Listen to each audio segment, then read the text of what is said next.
when we first made this whole commitment of coming back for the 6th championship, we thought everybody was on board. You know, it was something that we all talked about, you know, especially Phil and myself and to some degree Scottie.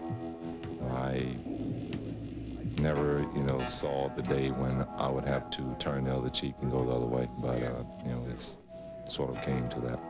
We all had similar situations, and we've all had thoughts about, you know, either management or whatever, and we've always put forth the team and the respect that we have for each other to go out there and still do our job. While is his problem, can you help but take it personally with the commitment you made to come back? No, I'm disappointed. I don't take it personally because I understand he's been put in a tough and difficult position. I think the disappointment comes that, you know, if that was the case, it could have been done easily at the beginning of the season, and Phil, myself, even Dennis probably would have chose to go other ways, and you know, we lobbied to put this thing back together so we can win a 6th championship, and you know, and he developed those type of feelings, you know, when we all were more or less committed to come back and do our job.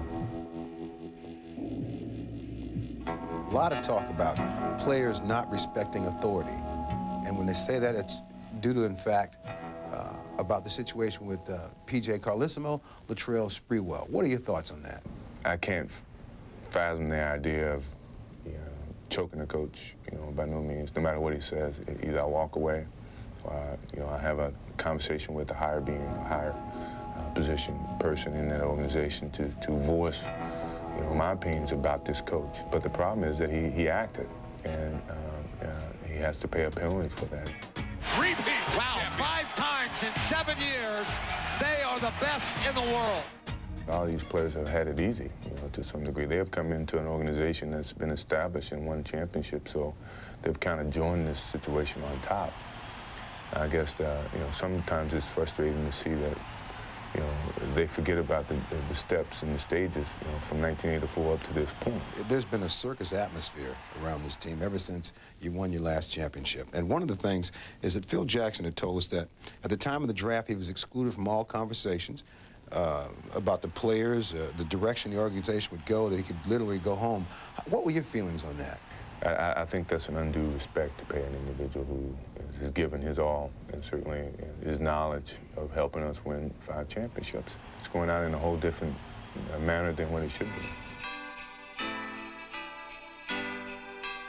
So today being Christmas, seeing that you have everything, what would be at the top of your Christmas list? For today or for the year, I'd love to, you know, for us to finish out on a great note.